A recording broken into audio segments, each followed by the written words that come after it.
In 2011, Turkey's president stood before the cameras and called it "my crazy idea," a brand new 45-kilometer shipping canal cut straight through the western edge of Istanbul.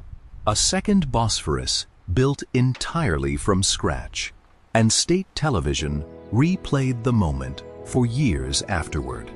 15 years later, twin bridge towers are already rising over the route. Entire districts are being rezoned around it, and nearby land prices have doubled. Yet the canal itself, the one thing the whole plan was named for, still hasn't been dug. Russia says it threatens a 90-year-old treaty that keeps foreign warships out of the Black Sea.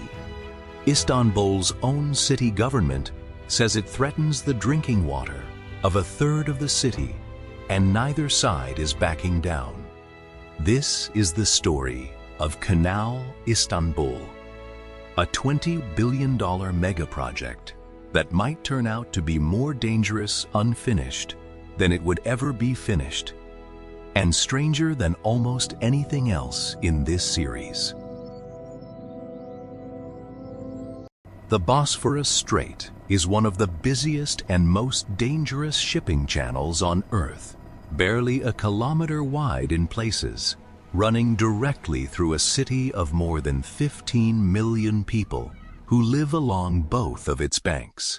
Tankers, cargo ships, and ferries fight for space in constant, chaotic traffic, and vessels routinely wait days just for a safe window to pass through the bend, burning fuel and money at anchor.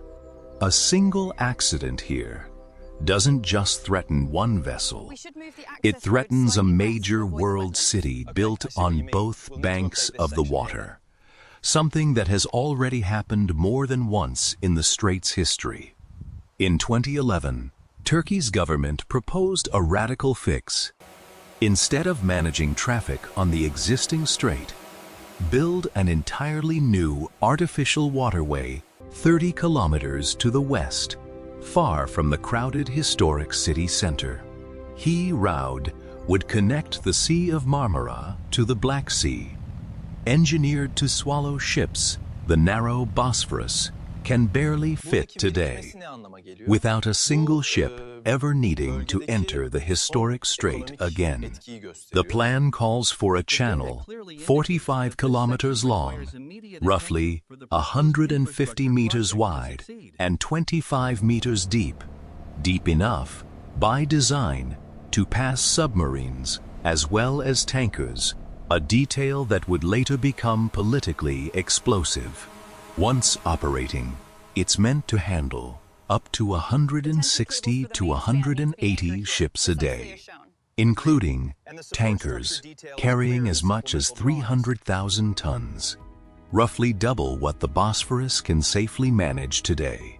The estimated cost sits somewhere between $15 and $20 billion, and that figure has only grown more contested the longer construction has dragged on without a firm, final total. Long before any of this, the Bosphorus itself had carried trade between empires for over 2,000 years.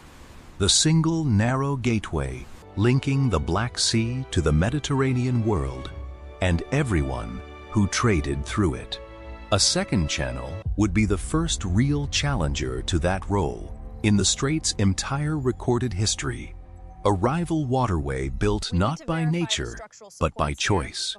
As ferries kept crossing the old strait at sunset, engineers were already drawing up plans for a waterway that didn't exist anywhere except on paper, blueprints, and a growing pile of government approvals. Before a single meter of canal gets dug, engineers had to solve a much older problem: how to route a brand new sea-level waterway through land that people already live on, long before anyone could talk about digging anything at all. The chosen corridor threads from Küçükçekmece Lake, near the Marmara coast, all the way to the Black Sea shore, cutting directly across the basin that feeds the Saz-Lider Reservoir. A body of water the whole project would somehow have to work around. That reservoir isn't a minor detail. It currently supplies a significant share of fresh drinking water for the entire Istanbul metropolitan area, which made every decision near it far more sensitive than ordinary construction, because the canal channel itself hasn't been excavated yet. The earliest visible construction has focused entirely on the infrastructure that will one day cross above it, so work crews could start immediately without waiting for a single permit on the canal itself. That means the Saz-Lider Bridge, designed to span the future canal corridor long before any water flows beneath it. A bridge built entirely on faith that the channel underneath will one day be real. Crews began by drilling deep circular foundations on both banks of the dry corridor, sinking them far below where the canal bed will eventually sit. Working from soil surveys that had to guess at ground nobody had touched before, workers lowered massive rebar cages into each excavation before crews poured concrete around them, layer by layer, to anchor towers that will eventually stand more than 90 meters tall, taller than most buildings anywhere near the corridor. Cranes towering over the foundation sites looked almost small next to the scale of concrete being placed into the ground, a reminder of how much concrete a single tower foundation actually demands. Engineers pored over blueprints on site, cross-checking tower foundation diagrams against soil data pulled from dozens of test bores along the corridor, work that had to happen before a single beam could be trusted.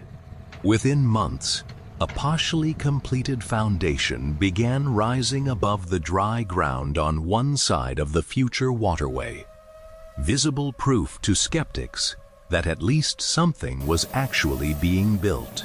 On the opposite bank, a second foundation site broke ground in parallel, so both towers of the bridge could rise together instead of one after the other, cutting months off a schedule that was already under public scrutiny. Night shifts kept the foundation sites lit under floodlights, the surrounding dry landscape falling into near total darkness beyond the work lights, a small island of activity in an otherwise silent stretch of countryside. Crews called out hand signals to crane operators during the heaviest lifts, guiding multi-ton steel components into precise position over the foundation, where a single miscalculated swing could cost weeks of rework. Engineers reviewed geotechnical survey data on rugged field laptops, checking whether the ground beneath each tower could bear the load it was designed for, since the ground here had never carried anything close to this weight before. Rows of labeled soil sample bags lined a testing station near the corridor, each one drawn from a different depth along the planned canal route, building a picture of ground conditions no one had fully mapped before. Surveyors set total station instruments on tripods near the excavation, recording precise coordinates that would guide every structure built afterward, from the smallest access road to the tower itself. Convoys of dump trucks hauled excavated earth away from the foundation sites, clearing space for the heavier structural work still to come. Truck after truck, disappearing down roads that didn't exist a year earlier. By dusk, long shadows stretched across the still dry corridor, a landscape waiting for a waterway that hadn't been carved yet, a quiet scene that gave no hint of the legal fight building just as fast somewhere else. Bring it down easy, watch the clearance on the west side. Okay, we are aligned, set it down. With both foundations set, the first steel tower segments began rising from the ground. The visible skeleton of a bridge that still has no water beneath it, rising in full view of a corridor most of the city had never visited. All right, bring it up slow on the Welders east side. fused each Copy that, steel watch the segment load to the now. next, sparks scattering across the site as the tower gained height. Section by section, a slow, deliberate climb that would take years to finish. At dusk, a tower crane hoisted a massive steel section into place under floodlights, the operation timed to avoid the heat of the afternoon sun, a small scheduling trick that saved crews real time over the length of the project. Cranes surrounded the rising tower on every side, dwarfed by a structure that was, piece by piece, becoming taller than anything else on the corridor. A landmark rising where, a decade earlier, there had only been open fields. High above the ground, workers on a suspended platform bolted steel joints together, harnessed against the open air, with nothing but the tower beneath them. Work that demanded absolute trust in every harness and every bolt. Each week, the tower climbed noticeably taller against the flat landscape around it. A visible countdown toward its planned 90-meter height. The kind of progress that satellite images could track month by month. Inside a control cabin, perched high above the site, a crane operator guided every lift by eye and by radio, coordinating with the ground crew below, a job that leaves no room for a single miscommunicated instruction. At night, floodlights carve the half-finished tower into a dramatic silhouette against the dark corridor. Work continuing well past sunset to hold the schedule, floodlights turning night into another full shift. Week over week, footage of the site would show the same frame with a taller tower in it each time. Steady, visible proof the project was still moving, even while the canal beside it stayed exactly as dry as before. Some sections arrived pre-assembled off-site, and crews guided each massive prefabricated piece into place, using a web of crane cables and hand signals, shaving weeks off assembly time compared to building everything from raw steel on site. Seen from above, the half-built tower looked almost out of place, a modern steel structure rising out of a dry, grassy corridor with no water anywhere in sight. A structure that made sense only if you already knew what it was waiting for. Structural engineers checked tower alignment with laser levels at every stage, because even a small deviation at this height could compound into a serious problem later, especially on a structure this tall, standing on ground this newly built. As the tower neared its full height, the upward camera angle alone was enough to convey the scale of what had, a year earlier, been open farmland, now dwarfed by a single piece of infrastructure. Near the top, a freshly bolted steel joint connection marked one of the final structural links needed before the tower could be called complete. A small detail with outsized consequences if it were ever done wrong. On the opposite side of the corridor, the second tower followed close behind, rising in near mirror symmetry with the first, so the finished bridge would look balanced from every angle. A small maintenance elevator began climbing the inside of the finished tower shaft, giving crews quick access to the upper sections for inspection, cutting hours off what used to require scaffolding and rope access. A worker swept a flashlight across the tower's internal support structure, checking welds and bolts that would carry the full weight of the deck above, the kind of hidden detail no passing driver will ever notice. With both towers standing, crews began assembling road deck sections on the ground between them, preparing to lift each piece over the still dry corridor below, treating the missing canal as a technicality rather than an obstacle. Welders joined large road deck girder sections on temporary ground supports before each piece was cleared for lifting. Quality checks stacking up faster than the deck itself. A crane hoisted one deck segment at a time, high above the dry canal corridor, swinging tons of steel toward the gap between the towers, a maneuver repeated dozens of times before the deck was whole.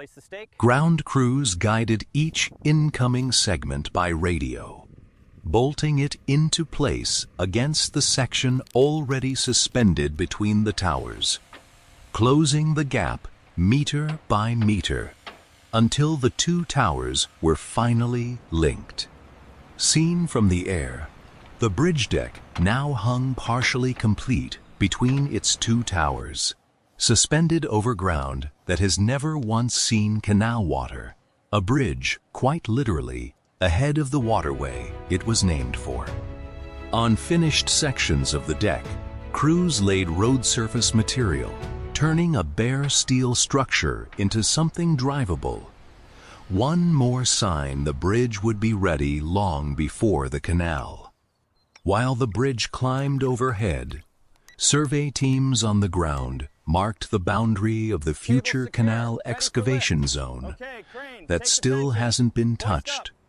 Lines on grass, marking a boundary nobody could say for certain when it would matter. Boundary marker stakes, driven into the ground, trace out exactly where excavators will eventually cut into the earth. Whenever that phase finally begins, stakes standing in for a decision that keeps getting pushed further down the calendar. Around the corridor, an entirely different kind of construction was already well underway. New housing developments and road networks in districts like Arnavutköy, growth that had nothing to wait for and no permit tied to the missing canal. A newly zoned residential district rose beside the future canal route, apartment blocks appearing years before the waterway they're named after even exists. Buyers signing contracts on the promise of a waterway view that, for now, is still just dry grass. A city planner reviewed a zoning map with the canal route marked across it, deciding where roads, schools, and housing blocks would sit around a channel that isn't there yet. Planning a city on top of a promise rather than a finished structure. By Arlene Arlil, roughly 28,000 new homes in Arnavutköy alone were reported near completion. An entire second city rising around a canal that hadn't broken ground. Homes finished faster than the very feature they were built to overlook. At dusk, the half-built bridge and the surrounding development glowed together under construction floodlights. Two projects racing forward on two very different timelines. One nearly done, the other not yet started. From the air, multiple construction cranes worked simultaneously across several new buildings near the corridor.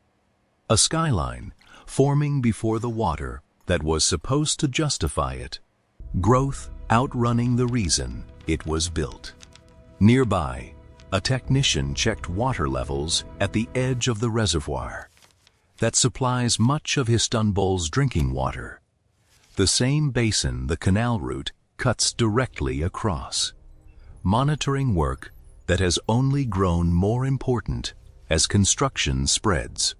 On a finished stretch of the bridge deck, Crews stripped away the last of the scaffolding, revealing bare, drivable road surface underneath. Another finished stretch checked off a very long list.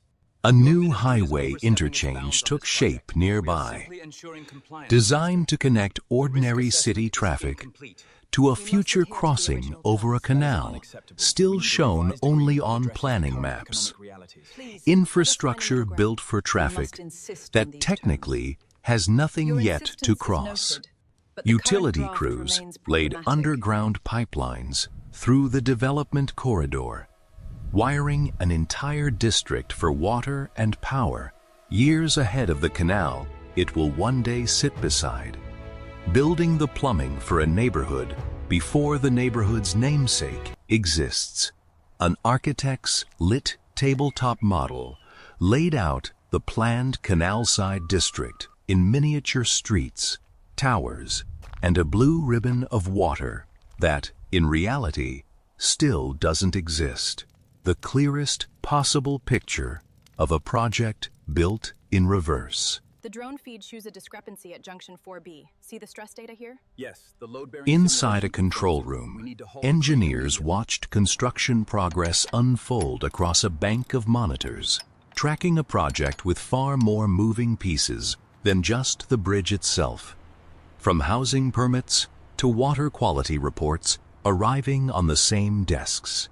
Technicians installed a structural stress test sensor at the base of one tower, part of an ongoing effort to confirm the foundation could handle decades of load.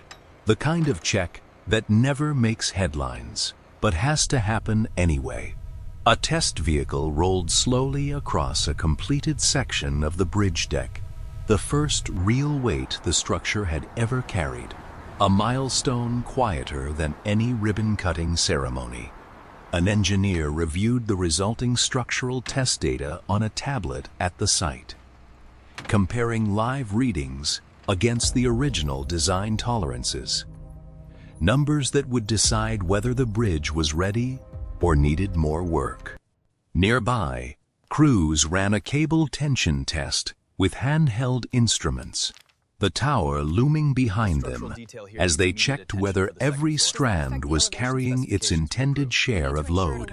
The same careful process every major cable-stayed structure goes through before opening. At night, the mostly completed bridge glowed above the dry canal corridor, its lights the only sign of activity across an otherwise empty stretch of land, waiting for a waterway that hasn't arrived. Wide shots comparing the bridge towers against ordinary vehicles crossing below made the true scale of the structure impossible to miss, even to viewers who had never once thought about how large a bridge tower actually is. An engineer stood at the edge of the deck, looking out over a dry canal bed that his own bridge had been built to cross before it even held water. A strange kind of pride in having built something for a future that hasn't caught up yet.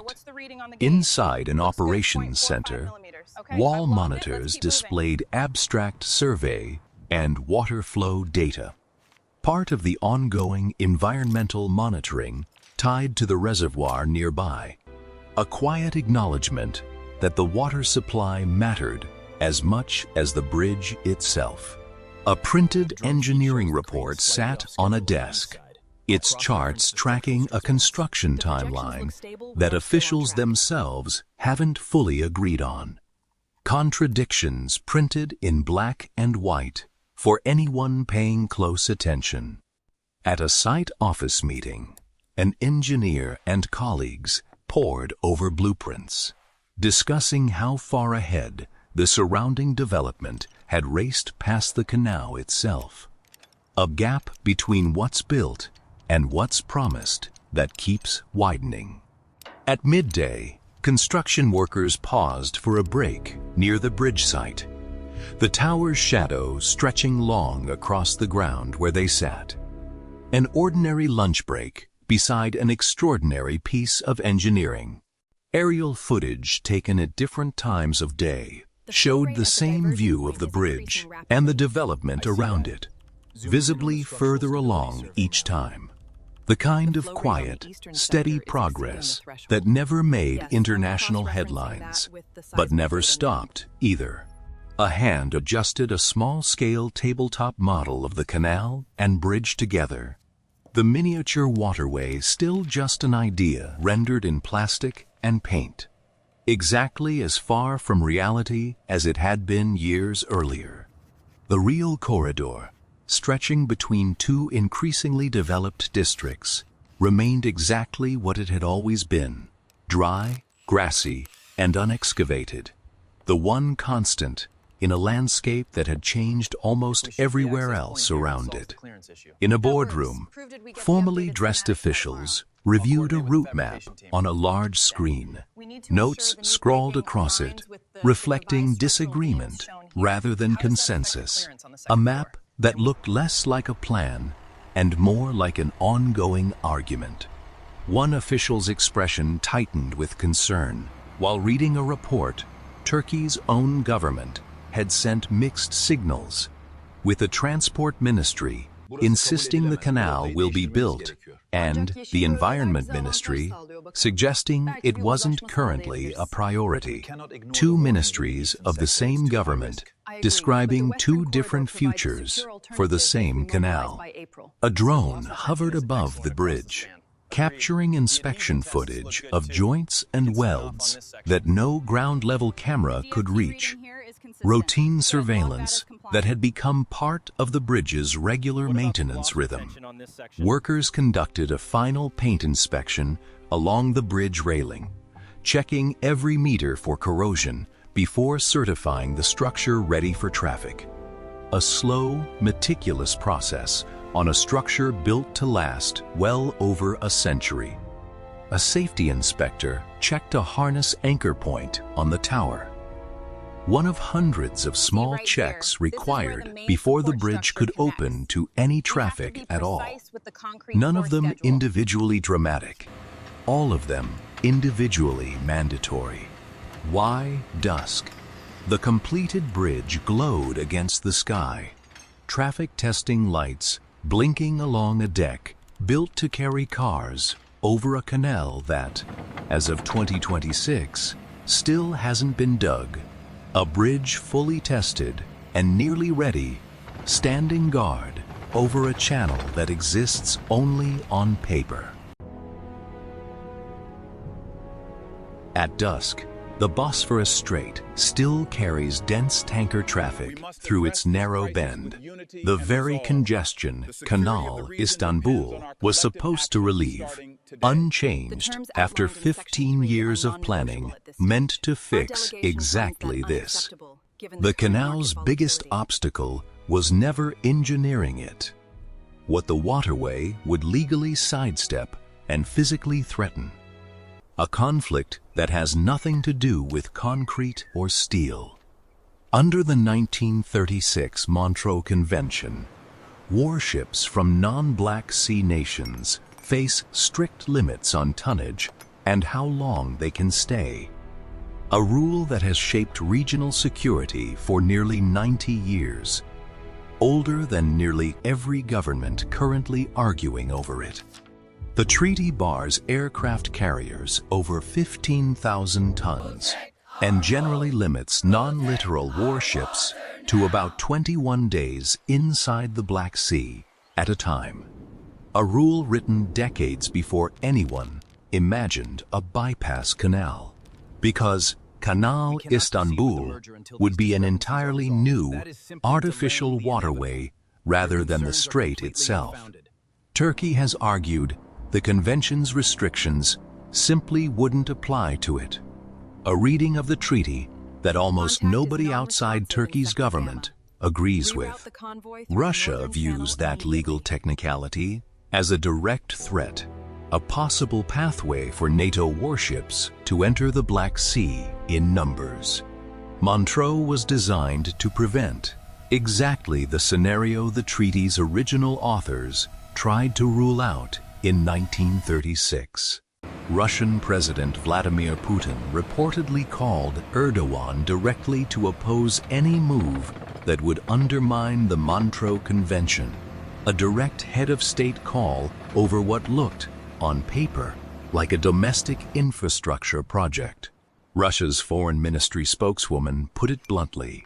Any attempt to revise the convention, she said, affects the interests of her country directly, language usually reserved for matters of hard national security. Turkey's president has publicly insisted the canal has nothing to do with the convention, a claim that hasn't stopped Black Sea states from watching the dispute closely, every nation aware the outcome could reset a balance held for generations. A naval officer studying a strait traffic map understands the stakes better than most. Control of a choke point like this has shaped Black Sea power for generations, and a new artificial channel could quietly rewrite rules nobody voted to change. Domestically, the fight is just as sharp because the canal route cuts directly through the basin, feeding the Sazladere reservoir that a third of Istanbul depends on, turning an engineering decision into a question of who gets to drink clean water. A hydrologist examining a water sample near the reservoir carries real weight here. Environmental assessments warn that excavating over 1 billion cubic meters of earth risks contaminating that exact water source. A warning repeated in report after report without changing the route so far. Istanbul's own metropolitan municipal government, politically opposed to the national government, has filed active lawsuits at the courthouse, challenging the project's zoning plans. City Hall and national government fighting each other in court over the same patch of land. Their lawyers argue the designated construction areas illegally include protected agricultural land, forests, and water basins that shouldn't be zoned for development at all. A legal argument that could, in theory, freeze construction entirely if it succeeds. Small crowds have gathered near the reservoir carrying protest signs. Ordinary residents caught between a megaproject and the water they depend on every day. A protest small in size, but pointed directly at the project's most vulnerable claim. In February 2026, President Erdogan himself visited the Sazladere bridge site in person, a signal, supporters say, that the project is far from abandoned. A carefully staged visit meant to answer years of doubt with a single image. But analysts tracking the project describe its current status more cautiously. Not cancelled, but not actively progressing at full scale either. A description that fits almost everything about Kanal Istanbul at once. Pull back far enough, and the picture becomes clear. A nearly finished bridge, tens of thousands of new homes, and a canal route that still doesn't hold a single drop of new water. 3 timelines running side by side at 3 completely different speeds. 15 years after it was announced as one man's crazy idea, Kanal Istanbul exists mostly as a bridge over a channel that isn't there yet, a monument to a plan more than to a finished place. It's also a legal argument over a 90-year-old treaty and a lawsuit over water that 13 million people depend on every single day. Stakes that have nothing to do with how fast anyone can pour concrete. Whether the canal itself ever gets dug may end up mattering less than everything that's already been built around the idea of it. New roads and new neighborhoods that will outlast the debate either way. If the water is ever finally let through a channel that, today, doesn't exist on any map you can walk across, it will be one of the strangest mega-project stories ever finished.